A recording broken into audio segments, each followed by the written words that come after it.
मी साक्षी Panchal news अनकटमध्ये आपलं स्वागत करते। दिवसभरातील महत्त्वाच्या घडामोडींचा वेगवान आढावा घेऊयात। मागेल त्याला सौर कृषी पंप योजनेचा जागतिक उपक्रम। एका महिन्यात 45,911 पंपांची गिनीज बुकमध्ये नोंद।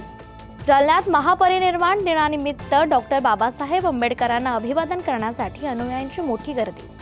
पुणे महापालिका निवडणूक महाविकास आघाडी म्हणून लढणार, तर आघाडीत लढण्याला पवार साहेबांचा हिरवा कंदील। प्रशांत जगताप यांची माहिती।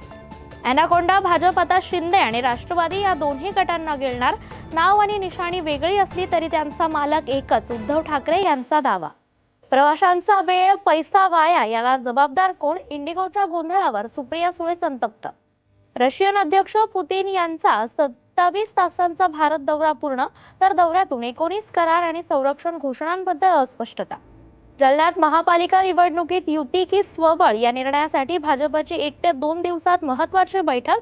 जिल्हा उपाध्यक्ष भास्कर दानवे यांची माहिती। शरद पवार यांनी घेतली समाजसेवक बाबा आढाव यांची भेट, प्रकृतीची केली विचारपूस। दौंड पोलीस ठाण्यातील पोलीस नाईक निखिल रणदिवे बेपत्ता।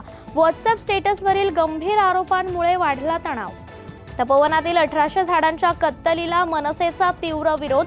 पार्थ पवारांप्रमाणे झाडांनाही माफ करा म्हणत सरकारला दिला इशारा।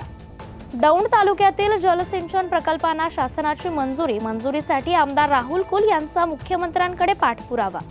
इंडिगो विमानसेवा रद्द झाल्याने कर्नाटकातील हुबळी इथं वधूवराची लग्नाच्या रिसेप्शनाला ऑनलाईन पद्धतीने हजेरी। 10 वर्षांनंतर भंडारा पोलिसांना मिळालं नागपूर परिक्षेत्रीय पोलीस क्रीडा स्पर्धा 2025चं यजमानपद।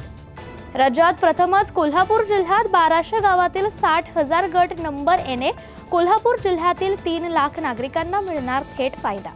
आणि महापरिनिर्वाण दिनानिमित्त यवतमाळच्या दिग्रस येथे भव्य रक्तदान शिबिर, तर रक्तदात्यांची होती उत्स्फूर्त उपस्थिती। या बातम्यांचा या बुलेटिनमध्ये इथेच थांबूयात। अशाच ताज्या घडामोडींसाठी पाहत रहा न्यूज अनकट। धन्यवाद।